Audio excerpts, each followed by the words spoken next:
and many thanks for gathering.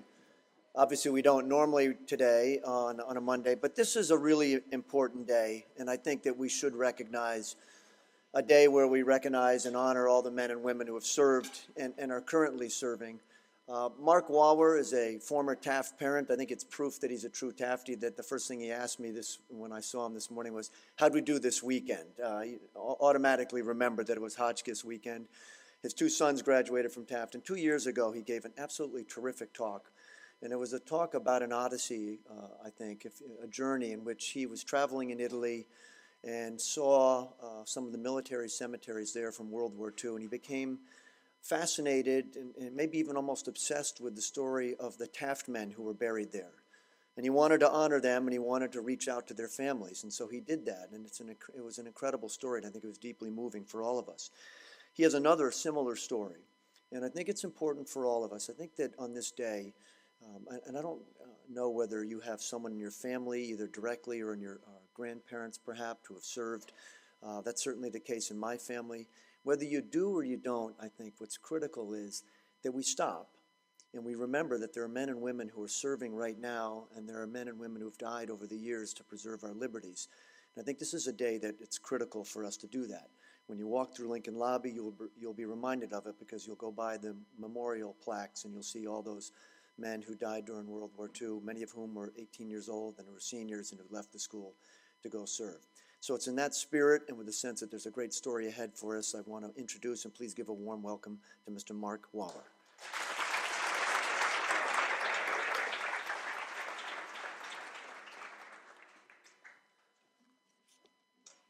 Thank you, Mr. Mack, for those kind words.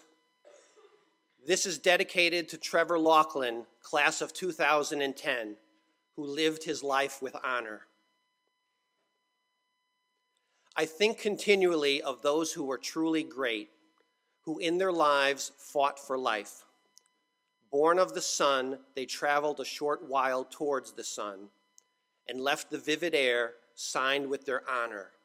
Poet Stephen Spender. A few years ago, Mr. Mack addressed the incoming class of students. He said, "What separates Taft from other schools was that we hope to create an environment where each of you have the opportunity to grow into who you wish to be.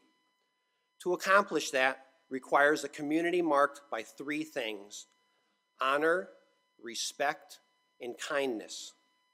Of these, honor is the most important. Honor is the cornerstone of Taft." Today, Veterans Day, we honor George Coe Browning, class of 42, and Herbert Wildman Jr., class of 34, who died in the Battle of Iwo Jima. The photograph of the U.S. Marines raising the American flag atop Mount Suribachi on Iwo Jima is the most famous photograph of World War II. It remains an enduring symbol of the American spirit, courage, and sacrifice of the men who fought there. Iwo Jima, which means Sulphur Island, is a volcanic island located 650 miles southeast of Tokyo.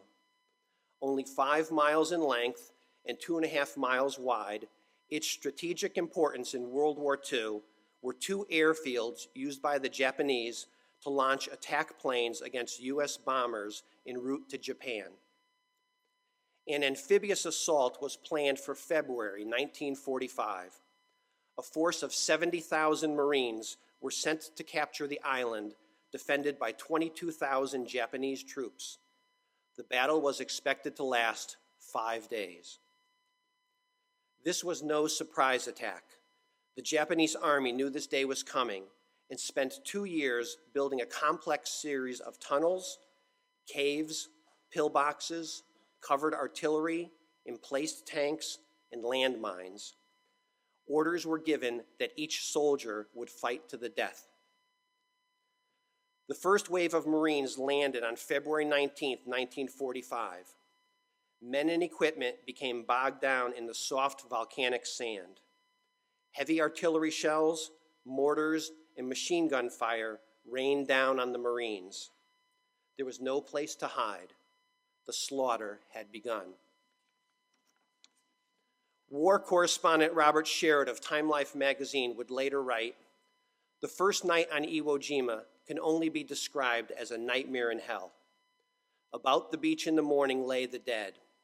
They had died with the greatest possible violence. Nowhere in the Pacific have I seen such badly mangled bodies. Many were cut squarely in half.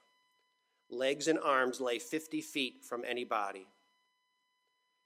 Iwo Jima would be the bloodiest battle since Gettysburg. In 36 days of battle, 6,821 Americans were killed, over 23,000 wounded. 21,000 Japanese soldiers would be killed. Less than 1,000 would be taken as prisoners. Admiral Nimitz would later remark, "On Iwo Jima, uncommon valor was a common virtue." 27 medals of honor would be awarded at Iwo Jima. Here is one story. 14-year-old Jacqueline Lucas forged his mother's signature to join the Marine Corps. 5'8" and 180 pounds, he passed for a 17-year-old. Following 2 years of training, his rifle company was bound for Iwo Jima. Lucas's real age was discovered, and he was ordered back to base for kitchen duty. Lucas wanted to be with his fellow Marines, so he deserted and stowed away aboard a troop ship. During passage to Iwo Jima, Lucas turned 17 and was allowed to reunite with his unit. On day 2 of the battle, his platoon was involved in a firefight at close range.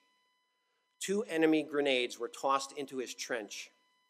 Lucas yelled to warn the other Marines and immediately fell on the first grenade, pushing it into the soft volcanic sand with the butt end of his rifle. He reached out with his right arm to grab the second grenade and pull it under him. The grenade under his stomach exploded, ripping his body open. Left for dead, he miraculously survived. As the grenade exploded, the volcanic sand filled his chest cavity, preventing him from bleeding to death. He would later undergo 26 operations to remove the shrapnel and repair his wounds. When the 17-year-old was later asked why he fell on the grenades, he replied, "To save my buddies." They lived and laughed and loved and left. James Joyce, Finnegan's Wake. George Coe Browning, class of '42, was born in Minneapolis, Minnesota. In high school, he played football, basketball, tennis, and hockey. His hobbies included swimming, hunting, and playing the piano. In October 1942, he left Princeton to enlist in the Marine Corps. Browning served as a field radio operator assigned to the 4th Marine Division. In February 1944, he was shipped overseas, where he saw combat in 3 separate battles over the next 6 months. The Battle of Roy Namur, the Battle of Saipan, where Browning was wounded and received the Purple Heart, and the Battle of Taipan. In February 1945, the 4th Marine Division headed to Iwo Jima. On the second day of battle, at 11 a.m., under heavy artillery fire, Browning was sent back to retrieve communications gear. He was never seen again. In all likelihood, he was blown up by artillery pounding the beach. His remains were never found. He was 22 years old. Private Browning is memorialized in the American Military Cemetery in Honolulu, Hawaii. Herbert Wildman Jr., class of '34, was born in Stamford, Connecticut. In high school, he participated in football, wrestling, and tennis. After high school, he worked in his family's liquor distribution business, got married, and joined the Marine Corps in 1942 after war broke out. Serving as a second lieutenant on Iwo Jima, he landed on Blue Beach 1 in the first wave of attack, subjected to a murderous barrage of mortars, heavy artillery, and machine gun fire. His platoon suffered severe casualties and became disorganized in the chaos. Wildman continually exposed himself to enemy fire to reorganize his men. He then volunteered to make a reconnaissance to locate the enemy positions. Returning to his platoon, he directed the counterattack.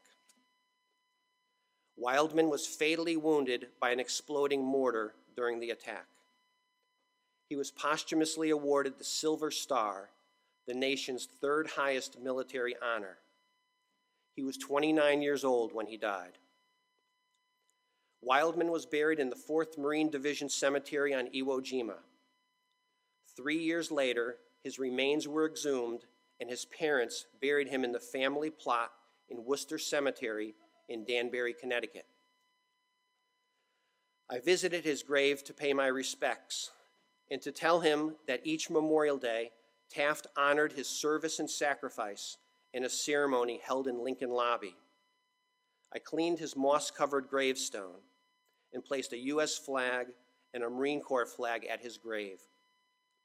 He rests in peace eternal beside his mother and father. Marine correspondent Sergeant Gilbert Bailey wrote about those who served on Iwo Jima. These men would be legendary characters if history could absorb them. Stories will never be written about most of them. There are too many, and what they did has come to be taken for granted. They called him the Kid. In another place and time, he may have been seated among you. 18-year-old Alphonse Al Pelosi joined the Marine Corps after graduating from high school in 1943. He heard the Marines were the toughest, and he wanted to be a part of that. Following basic training at Parris Island, he was assigned to the 3rd Marine Division, 21st Regiment Weapons Company, where he became a field radio operator. Shipped overseas in 1944, he took part in combat night patrols on Guam. In February 1945, Pelosi, then 19 years old, headed for Iwo Jima. He came ashore on the 2nd day of battle. He was met by a killing barrage of heavy artillery, mortars, and machine gun fire. He remembers his sergeant yelling at him, "Kid, keep your head down before it gets blown off." Dead Marines crowded the beach. Pelosi said, "We had to get off the beach to survive. We advanced yard by yard, but you had to keep moving. I was only 120 pounds, and I carried a 48-pound radio on my left shoulder, a carbine rifle on my right shoulder, and grenades lined both my pockets." By the end of the 2nd day, they had secured their position near Motoyama Airfield No. 1. They had covered 600 yards that day. Each morning, the Marines would attack. Each night, they would be shelled. Pelosi recounted, "I don't think I slept on Iwo Jima, not with all the shells and mortars exploding. In the morning, you looked around to see who was dead and who was alive. On Iwo Jima, 1 out of 3 Marines would be killed or wounded." The photograph shows General Erskine Graves reviewing a map as he plans the counterattack to capture Mount Suribachi and raise the American flag. Private Pelosi is in the background, helmetless, with his back to the camera. Pelosi recalled, "At night, I prayed and prayed. They don't teach you how to die when you're 19 years old. So I made a million promises on Iwo Jima." On the 10th day of battle, a mortar shell exploded near Pelosi. His best friend, standing nearby, was decapitated. Pelosi suffered serious wounds, a concussion, amnesia. He spent the next 6 months in military hospitals recovering from his injuries. He would later receive the Purple Heart. His war was over. He returned home, attended college, got married, raised 2 sons, and worked in the court system for 40 years. He volunteered with the Boys Clubs of America and the St. Vincent de Paul Society for the Homeless. Pelosi said, "I'm just trying to repay for all the good years. I'm still trying to keep those promises I made on Iwo Jima." He forgave the Japanese soldiers he fought against. They didn't want to be there either. They had parents, and they had wives, and they had children. It's war. Once it started, nobody could pick and choose. Now 88 years old, Pelosi said, "There can't be many of us left. No one knows what Iwo Jima was. None of the kids do. Everybody forgets. I would too if I were that age." Al, we can never properly thank you for your service and sacrifice, but we will never forget, because honor is the cornerstone of Taft. Please join me as we all honor Private First Class United States Marine Corps Alphonse Al Pelosi. Kid, come on up to the stage.